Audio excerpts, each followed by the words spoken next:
Welcome to the I Love Wine and Dogs podcast, created, produced, and hosted by Heidi Hubner, with engineering and production by Timothy Stone Dancer Coleman. This show was created to celebrate good wine, amazing pets, and people from around the world who are doing great things in their local communities. Welcome, everybody, to another episode of I Love Wine and Dogs. We are here with our guest today, Vanessa, but I first want to introduce everybody yet again to the amazing creator, hostess with the mostest, and producer of our show, Miss Heidi Hubner, all the way out there in LA. Heidi, take it away. So welcome to the show, everybody. I'm so excited to always be with Tim and catch up with my brother. He's got so much going on. And my amazing friend, Vanessa Giorgio. She's a one in a bazillion. She's got so much good things going on and has been a part of my life for a very long time. I saw Odin, her dog, in the background. He's in and out of camera because Odin just does what Odin wants to do. He's amazing, and he's really good friends with my dog Ripley. So I had to lock Ripley out of the room, or he would have been like, "Where's Odin? Where's Odin? Where's Odin?" And we should give them their own podcast. It would be entertaining. But so Tim, tell me what's going on, because it's even more than last time when we spoke. It is. So first, I want to say a huge just shout out and honor to my father, who has already transitioned. He's no longer with us, but today he would have been 87. And it is because of him that I even got into podcasting, because I remember as a kid, he spent over 30 years as a gospel radio DJ, aside from like all the other things that he was doing, which is kind of like where I get this whole multitasking life from. And I used to go with him to the radio station. And this is back when, they were spinning vinyl. So like this has been like from a while ago. And so I would just listen to him on the radio and be so excited. And then other days, we would be playing him on the radio in the house on Sunday evenings, while we like moved about the house, just hearing Dad on the radio.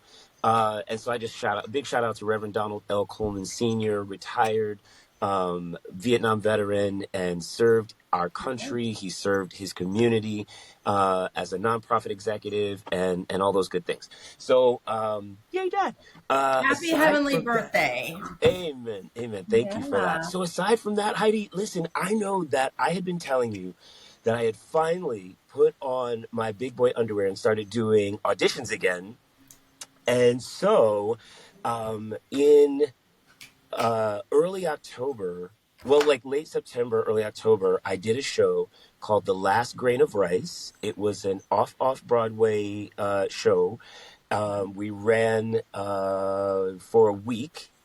And I got to tell you, in my mind, when I started doing auditions again, I was like, "Ooh, I can't wait to get back on Broadway. I'm ready right now." And I'm telling you, just the rehearsals for that show and those 5 performances, like, laid me out. Like, I was like, okay, I got to get my stamina back. I got to get more water in my system. Like, I got to get myself together.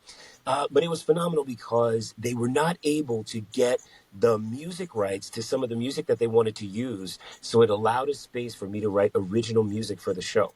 Wow. And I have always wanted to write and also be able to perform my original music on a New York stage. So that fulfilled like so many things on my little checkbox list. And then this last weekend, I just finished an off-Broadway show. It's called a 5-day equity showcase. So it means all the cast comes in. We rehearse all day for like 3.5 days, and then we start performances right away. So from last Friday through Sunday, we did all of our rehearsals. We did 2 shows Monday, 2 shows Tuesday for industry professionals because they want to take the show to Broadway. It's called Elysian Fields, and it's all about letters that have been discovered between Abraham Lincoln and his lover. And they used to write back and forth about this place, Elysian Fields, that is a place where you can go and freely love the person that you're with without being judged. And so I'm trying now, I don't want to jinx myself, I'm trying now to take a little bit of a break, refocus myself, like, yeah, okay, because my goal is I gave myself 12 months to get myself in alignment to be back on Broadway. And, I just want to say before I stop, it's just, I am a firm believer that purpose has no age and your gifts never expire. So for anybody out there who is still like with that dream in their heart, that thing that wakes them up, that little voice that still says, but you know, you should still try this, you know, you should still do this, you know, you always wanted to do XYZ. I want to encourage you to keep going. And I want to let you know that on the other side of all of that is the joy and the peace and the happiness that it's everything you could imagine. Go for your dreams. Amen. Right? Yes. Yes. Thank you. It is so true. Yes. It's so true. And you just have to take the fear out of it. That's Out right. of any equation. I mean, Vanessa and I have had many conversations of different types of fear and like, are you in or are you out? Like, get both feet out. Stop with one foot in the pond. That's right. That's right. I mean, we really have to do it afraid, right? Like if you can't shake the fear completely, use it, lean into it, but still do that thing because the hardest step is step one. That's it. There's no other mystery. There's nothing else like wickedly like profound. It's just the step one. Vanessa, you look like you want to say Well, something. if I may, I think step one is the only way to begin. But I feel like for things that I'm involved with right now, I did step one and then I exhale and I'm like, I started. And then I'm, then getting me to continue on, getting me to dig in deeper, getting me to be consistent with what I want to create starts to, I start to back away in the sense of if you are a creative, but you have a day job and you have a life and you have it's not even a day job. I have a career that's amazing that I love, but I also want to do this new thing that I'm doing, which is called V Talks. So it's like TED Talks, only V Vanessa. And I launched and I got picked up on a platform. And now I need to start recording more. And here I am. I'm just so busy and I have so many things. So I agree with you. Step one, but it takes hard work to make a shift, to go back, like you're saying, back to what you knew, or for you to launch into something new. And so there has to be like a recommitment or a contract that you keep reiterating with yourself. Or it's really easy to lose time. A month goes by, 2 months goes by, and then you're like, oh yeah, that. A contract with yourself. That's really brilliant. And I want to highlight, Heidi, I know you have something to say to that because you made that contract work for us in this show. It is, yes. For me, I had we always laugh. We need 50 hours in the day. Right. We all do. Some people I know don't. They're like, 24 is good, man. I'm all good. 8 hours of work and the rest, whatever. And that's fine. But the joy that I have in doing this is important to me. Like, this is one of the things I look forward to because it's sharing what my friends do with other people. Right. Right. And then I don't know what will come of this from somebody listening to something. But Vanessa, I will circle back to what you were saying. I am not great at social media. Thank God for Tim because he does all the hard stuff. Like right. We get to talk and then he makes this perfect, right? And edits and then posts it. And then I have to follow up and do the follow up. And I have slacked in that because I'm tired. Right. And I'm like, and to look, so this part is like, yay, the talking and recording. And then I need to keep kicking myself going, Heidi, you've got to get your social media right. posting your stuff and working on that. So see, this is my little, yeah, come on, and for me, I have to schedule. So I need to schedule in my day planner. This is the day that I do that instead of, I'm going to do this tomorrow, or like, I'm going to do this right now. I need to schedule time to follow up Me on too. the content. Absolutely true. 100% true.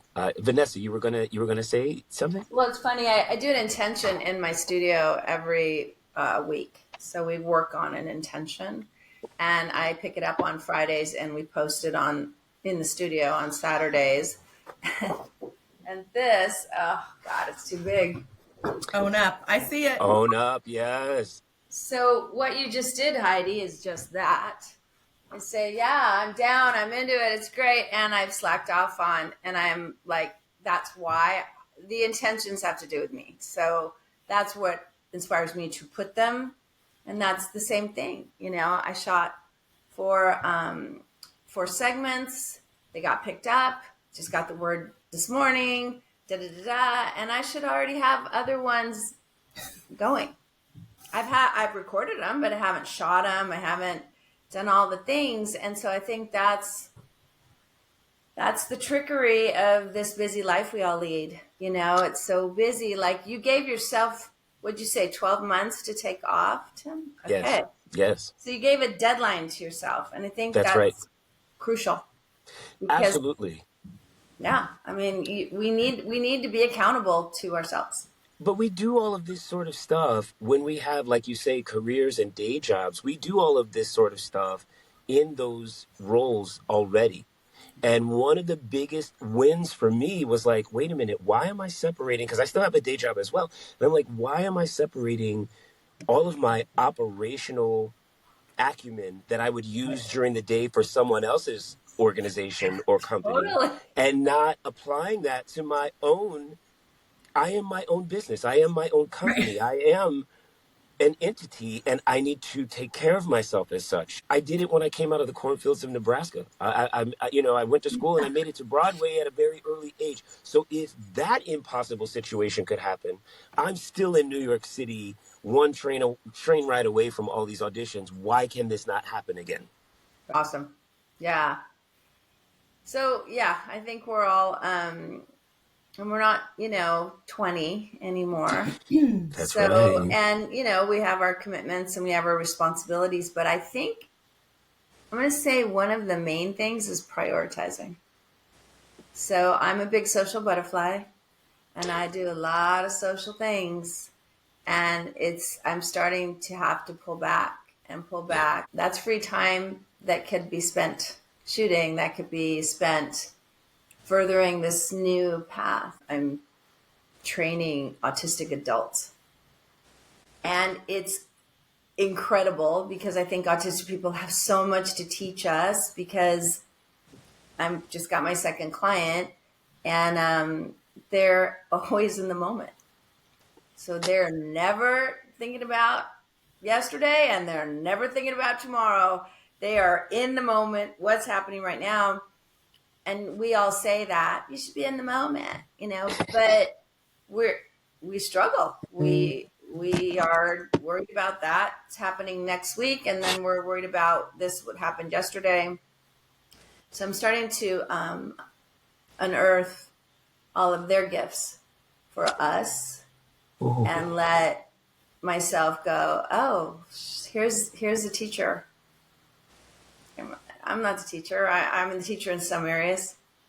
But, Eli and Naomi, they're teaching me. I'm like, it's pretty fascinating. And so that's just a new thing, which of course it's so easy to lean into, well, I can't do my things. I have all this new stuff going on. But that's not true. So I love how organic welcome to an insight of who Vanessa is, people. I don't even need to do an introduction because this gave you a very good taste of who she is. Okay. But I do want to so Vanessa, you're from California originally, right? Born and raised, LA, born and raised. And so I met you when and you still have your business, but Lotus Kitty, which was hybrid spin and yoga and weights, these amazing classes. But I mean, back up. So here, you're a kid, you're a teenager. Did you go to college? Did you not go to college? What did you want to do? what brought you to now, and just kind of let people know, who are you? Yeah. I always wanted to be an actor. That was my thing from little kid on. I booked now and then, but I never booked enough to fully support myself with acting. So in my 30s, I just opened myself up because I always had a side hustle so that I could go on auditions. I did a million low budget movies. I did some really big commercials, and that's all neat, but they were spread out. They weren't rolling consistently. So fitness was just always something I did, and that just kind of, I started taking a spin class, and my friend said, that weird thing you're doing in Hollywood, there's one in the Valley, and I live in the Valley. So I was like, oh, I'll check out the studio. I'd only been doing it about 6 months. And the owners, after just a few weeks, the owner's wife came up to me and said, you should teach. And I said, yeah, I'm an actor. I'm like, don't be silly. Like, that's sweet, but, I'm an actor. And I was 36 then. And so she said, well, just put a mix together. We didn't call them playlists. And it was like a mixtape, because my first things were on cassette. So I started doing that, and I taught my first class, and I've never stopped since then. So again, this was divine guidance, just going, here, try this. And then after a few years, my best friend was like, you take yoga all the time. Why don't you teach yoga? And I'm like, oh God, no, that's for like pros and people that have been studying their whole life. And she's like, you should just do it.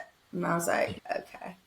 So I went to Bally's, which is a gym that if you're not from California, you wouldn't remember because it's gone now.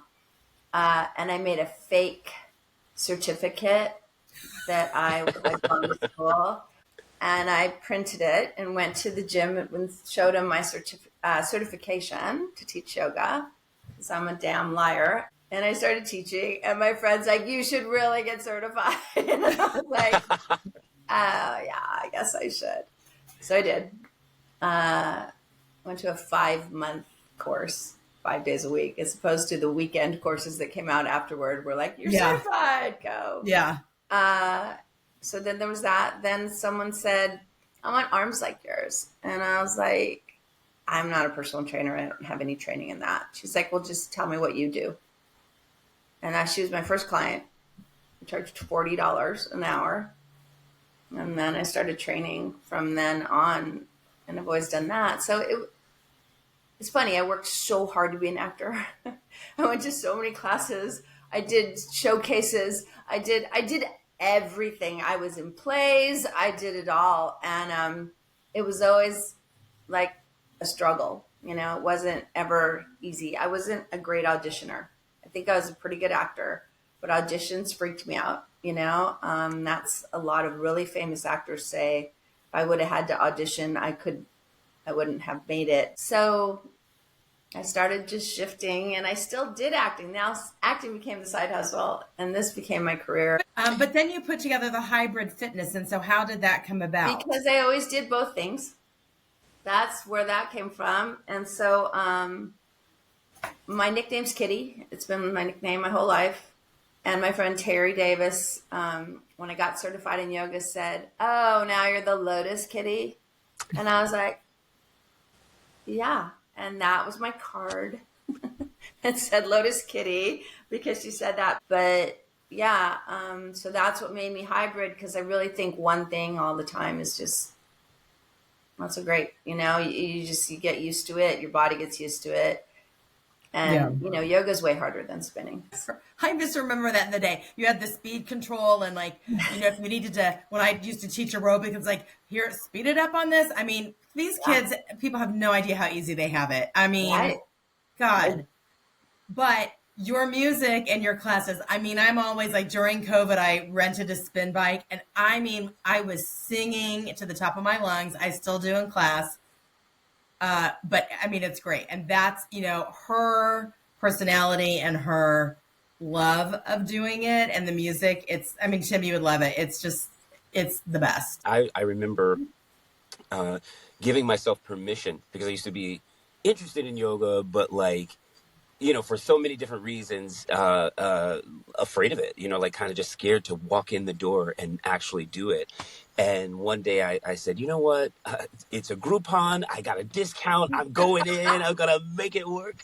And I went into the class and it changed my life. And that yoga instructor, Yes. Gillian Bell, she's still like my sister to this day, a best friend. And we worked together to get her program into at that time 17 different schools in New York City public schools, where the students would come out of day school and they would go into a healing after school kind of program. And we brought in other things, right? Like they were still allowed to play and do some of these other things, but it all started and ended with Wow. Cool. yoga, and it was very, very powerful. So I applaud you for being able to stick to that, but also add in other things that are also good for your mind, body, spirit. Right. Yeah. I think, well, yoga was a seated practice for 4,000 years. Right. So all this movement that we do, it was about meditation and it was about gazing inward. Yeah. And Ashtanga, which blew up here in the 90s, which was power yoga, was for young men to go to war. So that's why it was Cool. so rigorous. So I think if you're not working on all of it, then and you just have one that's way ahead of the rest, you're going to be suffering, and so will the people around you. So it's kind of everything, that needs to be balanced. Yeah. I always say this, and again, Tim, going back to you just talking about the teacher, the yoga teacher you were going to, and then how those classes were happening. I just feel like this type of wellness needs to be in curriculum in schools everywhere. Absolutely. It has to be. The only kind of true wealth is internal. So it doesn't matter what you own. It matters who you are. There's Amazon boxes to the ceiling every day in front of your house. And it's like, how much more stuff do you need? Right. Doesn't matter what you have. This is where it is.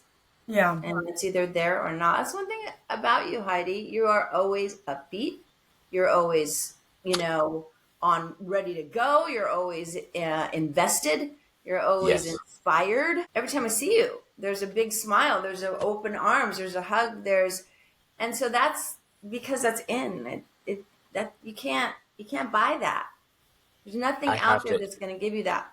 Yeah, I have to echo that. You do walk in love, and that is a skill set. You know what I'm saying? Like not a lot of people walk in love. Right.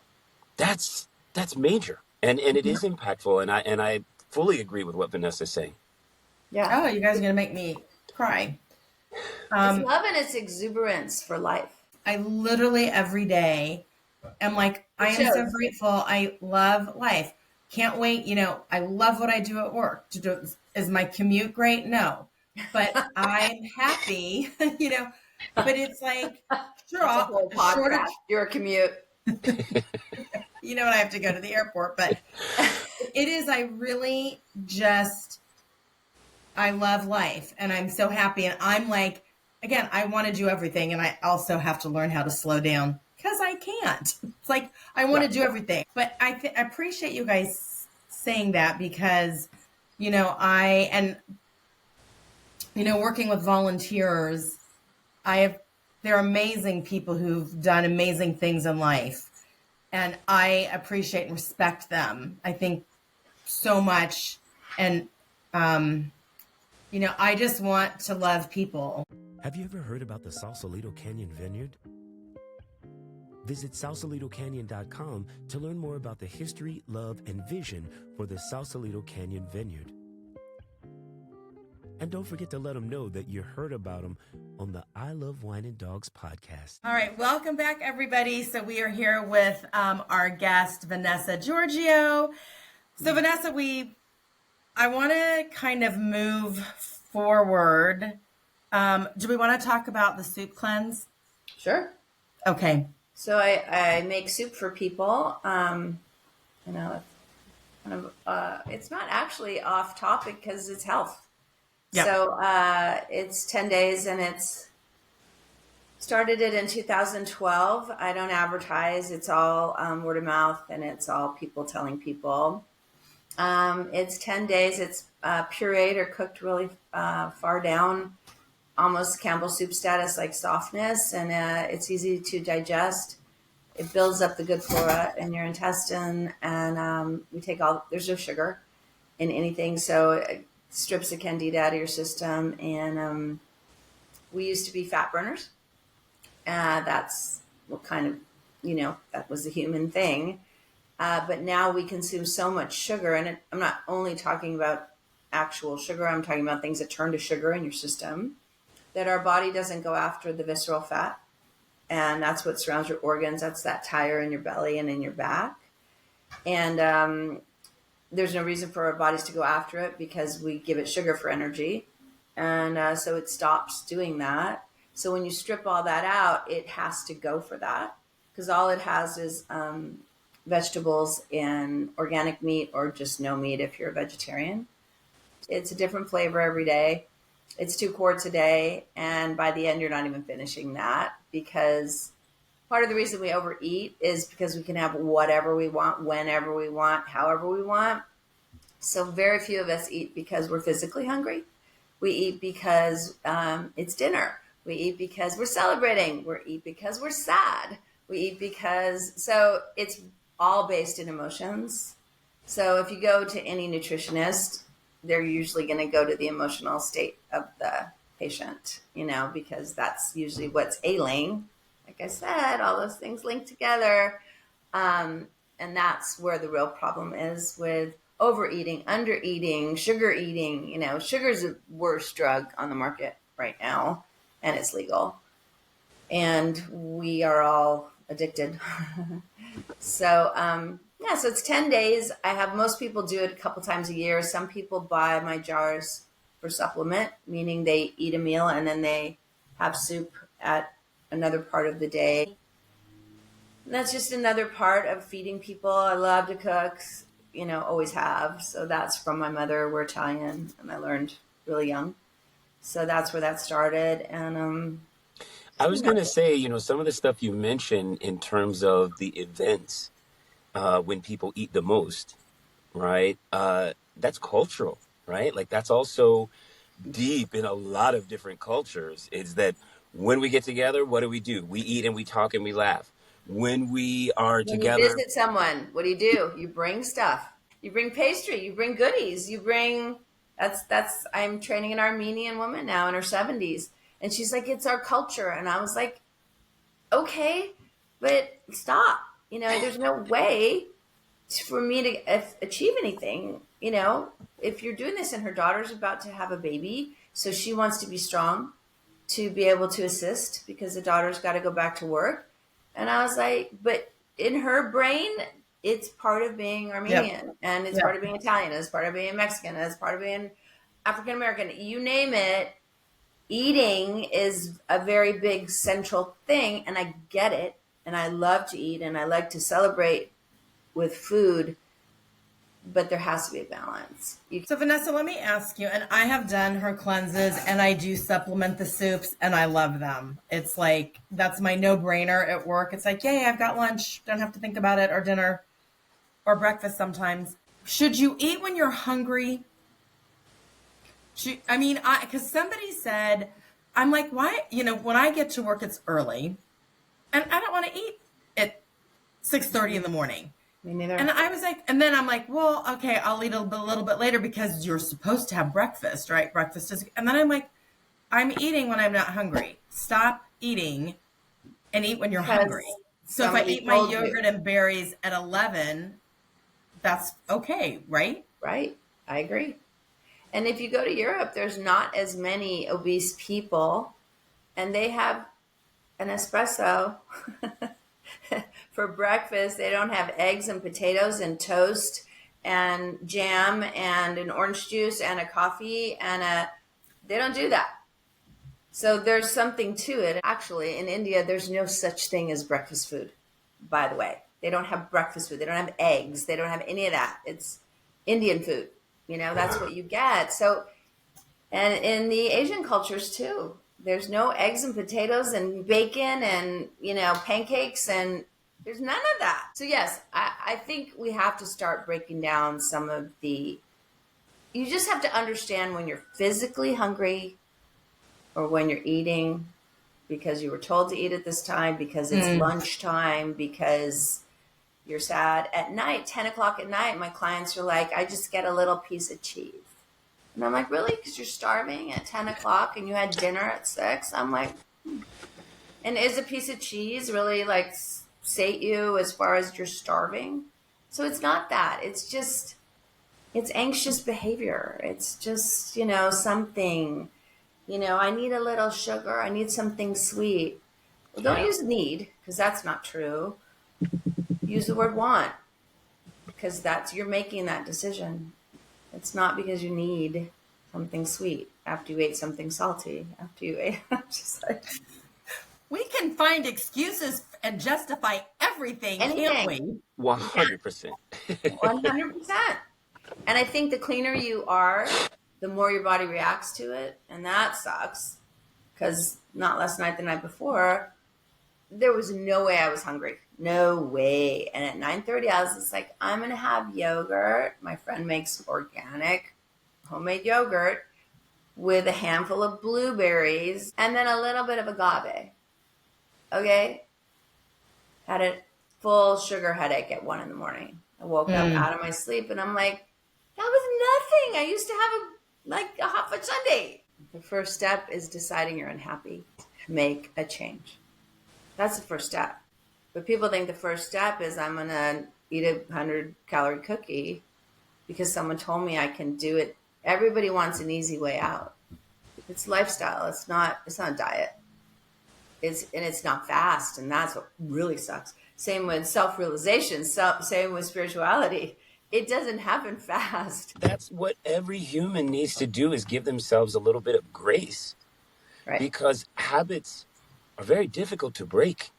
But to create a habit, right? To create a habit where you wake up every morning grateful that you woke up. Grateful, just that. I'm not talking about whatever cars and how. I'm not talking about any of the things. Just grateful to be alive, to have another set of experiences.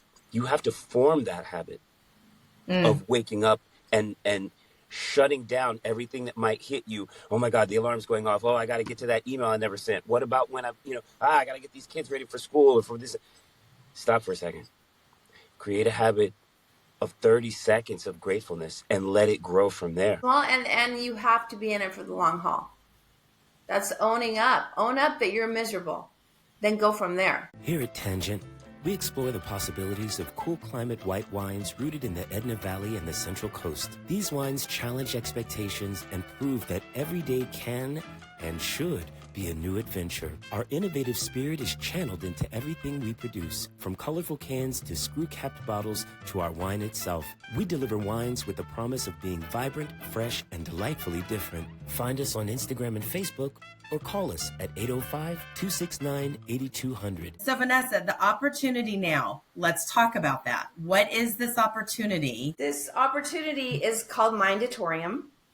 It is a platform that I'm sure they hope to be like Hulu. I don't know that they're going to achieve that, but it's all transformational content. There's no murder. There's movies, there's music videos, there's speakers, there's all the things, but none of it is violent. None of it is, it's all transformational to assist the watcher and the person and whoever to grow into a more peaceful state. They want to bring a fitness aspect to it. They probably will, but that wasn't where they started. Now that it's starting to form. But this is they want to make movies that are, transformational or that are inspiring or that are, because the whole entertainment industry has got a lot of killing, you guys. There's a lot of murder and there's a lot of news that is about everything awful that's happening in the world. And then people are like, why is it so crazy out there? Well, because you're eating it all day. You're eating it. We used to watch the news twice a day. Now it's all day. I know it's happening in the world. Pick something you want to donate to, do it.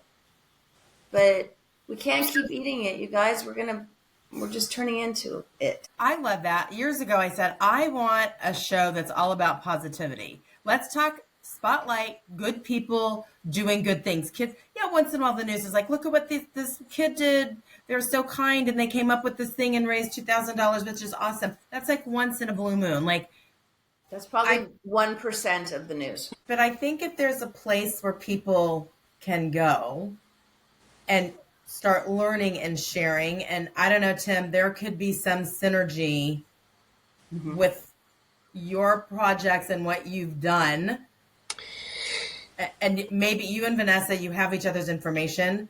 Please connect. We're looking for content providers. Okay, hello, right here. Oh, I would love that. Right I would love here. So, and the thing is, you have to throw the dice. I don't know if they're going to do this. I don't know if it's going to be the biggest thing ever, but I do know there's an opportunity, even though they're very grassroots and little, that one of these big companies goes, oh, that's a good idea. Let's buy that. That's right. That's what they do. It would be happy because they're going to buy this, take it away from them and buy it and then really do it. Like, do it. Hold, please. Because we didn't talk about the wine. Vanessa's a champagne lover. Is this, so I said, you can present the champagne. Is this the one is this going to be our champagne for the show? This will be our champagne for the show. However, this is really good for mimosas. So there you go. Because you don't get a headache just because you're having mimosas. What is the hardest thing about what you do? Hardest thing about what I do? Attaching myself to other people's goals. You say that you want this, and I do everything in my power to make that happen, but you might not follow through or work as hard as I think you should or blah, blah, blah. And then I get a little feisty. I got feisty this morning with some of my people in a class. But I think I'm getting better at that.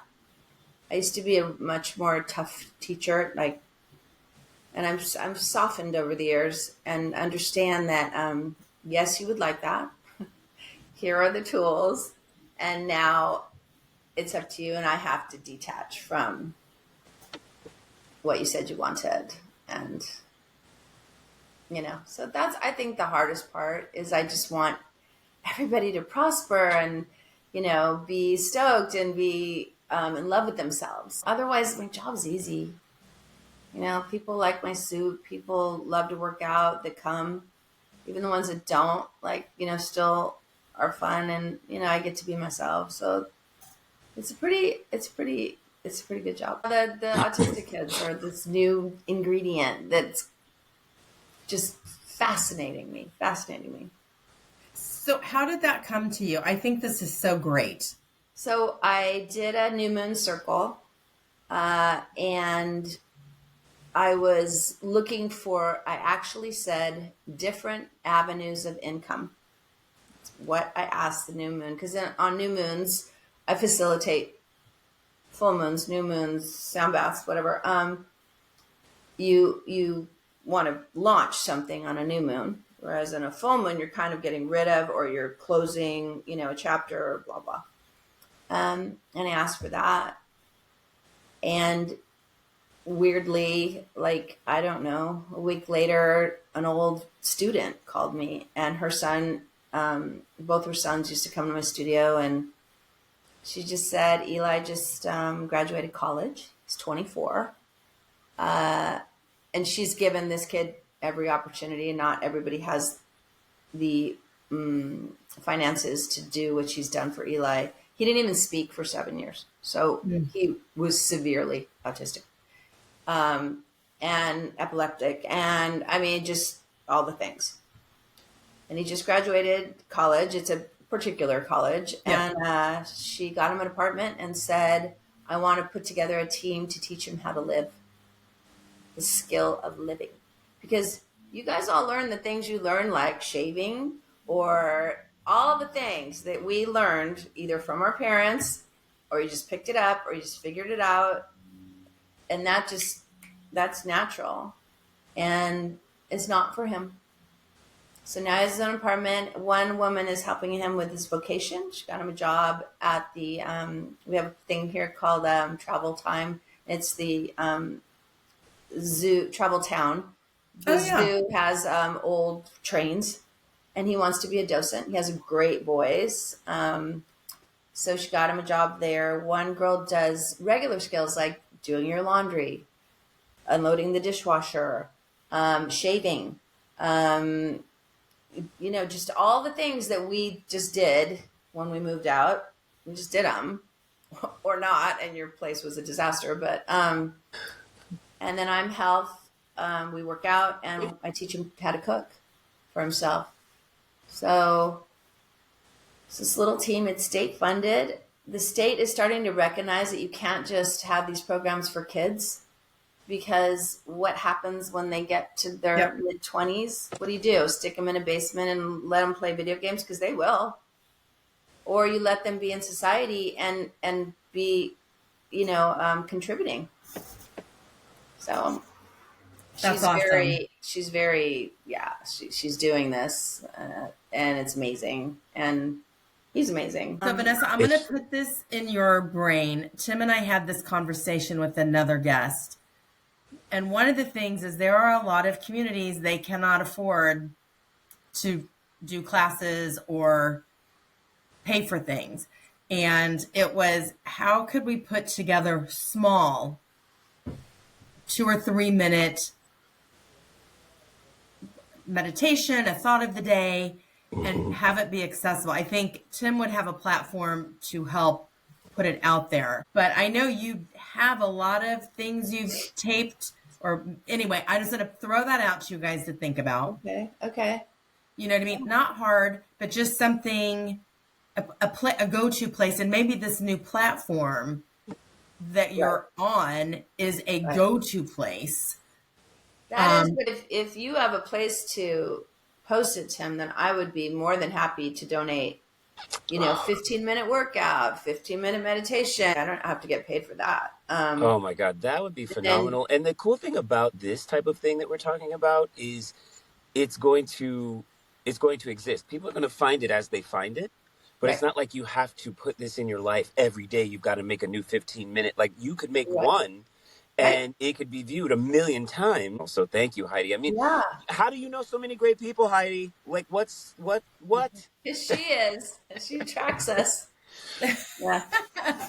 So, I probably because I'm such a busybody and I'm always like over here and there. And it's like I meet people. I've met some of Vanessa's friends and I'm like, oh my, like connected with them. And, because that's what I love doing. This is what I love doing. So that's, it's all part of it. So I definitely want you guys to talk offline and noodle with each other with some ideas. And, this is what it's all about. Thank you, Vanessa. Thank you for being on the show and for all the cool stuff that you do and have done and will continue to do. And I love that you're my friend and literally live 3 minutes away from me. All right, Tim, do you have anything else? I just want to thank everybody who continues to support the show, who continues to spread the word about the show. Listen, don't just like the show, reshare it on your platform. Let others experience the show, right? If you believe in it, of course, we love you. We want you to come back. We thank you for the likes. We thank you for the comments.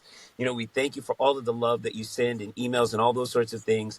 But we'd love it if you would just repost the episodes that are your favorites so that other people can find out about the I Love Wine and Dogs podcast. You can find us on all the platforms at I Love Wine and Dogs, all one word, all lowercase.